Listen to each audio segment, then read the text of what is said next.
A very good morning, class. My name is Ankush Panwa and I am your bio teacher. Alright, so class हम लोग ने last time में पढ़ा था what is tissue. Okay, a group of cells that come together and perform different functions of the body, those are called tissues. Alright, what is the utility of the tissues in multicellular organisms? Utility मतलब उनका काम क्या है multicellular organisms का. Alright, आपको उसका काम क्या है वो सारी चीज़ें और जो उनकी यूटिलिटी है ये दोनों क्वेश्चंस मुझे आज के असाइनमेंट में करके देने हैं. ऑलराइट, कोई प्रॉब्लम नहीं है. अगर आपको नहीं समझ में आता तो आप बुक्स का इस्तेमाल कर सकते हैं. अगर आप गलती भी करेंगे तो भी कोई प्रॉब्लम नहीं है, आपकी गलती सुधारी जाएंगी. ऑलराइट, मेरे पास काफ़ी बच्चों के असाइनमेंट्स हैं जो कि मैं जमा कर रहा हूँ, काफ़ी टाइम से जमा कर रहा हूँ और मैं उनको क्लास में आके फॉर श्योर डिस्कस करने वाला हूँ. काफ़ी ऐसे भी बच्चे हैं जिन्होंने असाइनमेंट नहीं दिए हैं, उनका अलग से डिस्कशन होगा और उनसे पूछा जाएगा कि उन्होंने ऐसा क्यों किया है. ऑलराइट, और हम लोग पढ़ रहे हैं अभी डिफरेंट टाइप्स ऑफ टिश्यूज़ के बारे में, plant tissues and animal tissues. और सबसे पहले आता है प्लांट टिश्यूज़. प्लांट टिश्यूज़ में जो सबसे मेन है वो है मेरिस्टेमेटिक टिश्यू. मेरिस्टेमेटिक टिश्यू क्या होता है हम लोग इसके बारे में जानेंगे. ऑलराइट, उससे पहले कि हम लोग इस एक्टिविटी पे ध्यान दें. ऑलराइट, इस एक्टिविटी में बेसिकली क्या किया गया है, जार 1 और जार 2 ये दो जार लिए गए हैं. ओके, चलो हम लोग पहले रीड कर लेते हैं and then will try and explain what has been said in the paragraph. So take 2 glasses of jars and fill them with water. मतलब 2 जार लीजिए और उनको पानी से भर लीजिए. Now take 2 onion bulbs and place 1 on each jar as shown in the figure 6.4. अब उन्होंने कहा कि 2 प्याज लीजिए और उनको वैसे ही रख दीजिए जैसे कि उन्होंने फिगर 6.1 में दिखा रखा है. Observe the growth of the roots in both the bulbs for a few days. कुछ दिनों के लिए दोनों में ग्रोथ को आप ऑब्जर्व करें.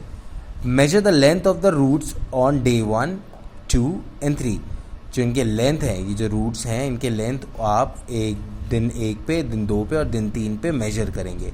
On day 4, cut the root tips of onion bulb in the jar 2 about by 1 centimeter. After this, observe the growth of the roots in both the jars and measure their length each day for 5 more days and record the observations in tables like the table below. तो ये कहना चाह रहे हैं चौथे दिन में आप जार 2 के यहाँ से रूट्स को थोड़ा कट करेंगे 1 सेंटीमीटर तक और अगले 5 दिन के लिए आप नोटिस करेंगे इनकी growth. Alright, so from the above observations answer the following. अगर आपने ऐसा किया है तो वो आपसे पूछ रहे हैं उसके ऊपर सवाल. Which of the 2 onions has longer roots and why. दोनों में से किसके लॉन्गर रूट्स हैं और क्यों. Do the roots continues growing even after we have remove the tips. क्या रूट्स कंटिन्यू करते हैं ग्रो करना अगर हमने उसकी टिप हटा भी दिए तो. And why would the tip stop growing in jar 2 after we cut them. और जब टिप क्यों ग्रो होना बंद हो जाती है अगर हम उसे यहाँ से काट देंगे तो. सो उसके सारे जवाब आपको इस पर्टिकुलर पैराग्राफ में मिलेंगे. The growth of the plants occurs only in certain specific region. This is because the dividing tissue, also known as meristematic tissue, is located only at these points. तो ये कहना चाह रहे हैं जो भी प्लांट्स की ग्रोथ होती है वो सर्टन और या फिर स्पेसिफिक मतलब जो कुछ ही रीजन से उधर ही होती हैं. Okay, this is because of dividing tissue. जो डिवाइडिंग टिश्यू होते हैं जिसको हम कहते हैं मेरिस्टेमेटिक टिश्यू, वो उन्हीं जगह पे लोकेटेड होते हैं जहाँ पर वो ग्रोथ कर सकते हैं. वो हर जगह पे लोकेटेड नहीं होते.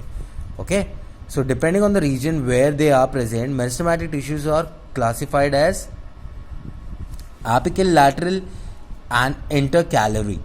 okay, तो आप एक चीज़ नोटिस कीजिए, just give me a moment. Depend करता है कि वो कौन सी जगह पे है. मेरिस्टेमेटिक टिश्यू 2 हिस्सों में डिवाइड है. मेरिस्टेमेटिक फर्दर क्लासिफाइड है apical, lateral and intercalary.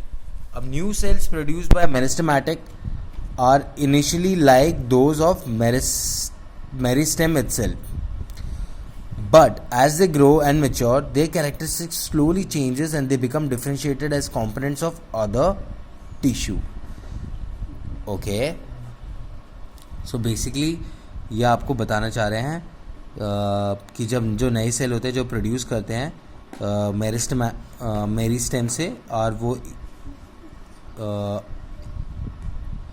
Produce by meristems are initially like those of meristem itself, वो अब मेरिस्टम जैसे ही रहते हैं, बट एज दे ग्रो, जब वो जैसे जैसे बढ़ने लग जाते हैं और मेच्योर होने लग जाते हैं, उनके कैरेक्टरिस्टिक्स स्लोली चेंज होने लग जाते हैं और वो दूसरे कंपोनेंट्स ऑफ टिश्यूज़ बनना शुरू कर देते हैं. ओके, तो वो कहना चाह रहे हैं शुरू में मेरिस्टमैटिक टिश्यू अगर ग्रो कर रहा है तो वो मेरिस्टमैटिक टिश्यू जैसे ही ग्रो करेगा, लेकिन धीरे धीरे उसकी कैरेक्टरिस्टिक्स चेंज होकर वो दूसरे टिश्यूज़ बन जाते हैं. Apical meristem is present at the growing tip of the stems and roots and increases the length of the stems and roots. The girth of the stems of the root increases due to lateral meristems.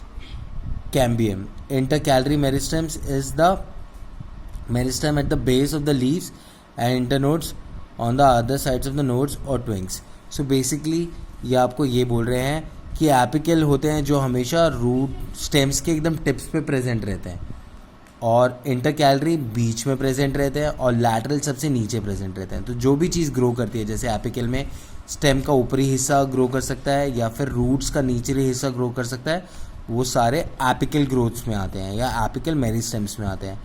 और जो गर्थ system होता है, गर्थ मतलब यहाँ से अगर कोई चीज़ grow कर रही है तो वो वो लैटरल मेरिस्टेम से ग्रो करती है, जो नीचे से ग्रो करती है. गर्थ का मतलब होता है नीचे की जड़, ओके, नीचे का बेस. और इंटरकैलरी मेरिस्टेम होते हैं जो यहाँ से ग्रो करते हैं, alright, on the either side of the nodes और twigs, right. So as the cells of the tissues are very active, they have dense cytoplasm, thin cellulose wall and prominent nuclei. They lack vacuoles. Can we think they would lack vacuoles? You might want to refer this to the functions of the vacuoles in the chapter on the cell. Alright. So basically क्या होता है, ये जो cells होते हैं, जो ये tissues के होते हैं, ये काफ़ी active होते हैं. मेरिस्टेमेटिक सेल्स काफ़ी एक्टिव होते हैं क्योंकि ये ग्रोथ कर रहे होते हैं.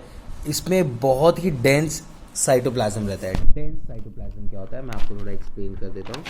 इन प्लांट्स के अंदर अगर आप ये देखेंगे, ऑलराइट, इन प्लांट्स के अगर आपको सेल देखेंगे तो इसमें काफ़ी डेंस साइटोप्लाज्म रहता है. डेंस मतलब बहुत ही गाढ़ा, ऑलराइट.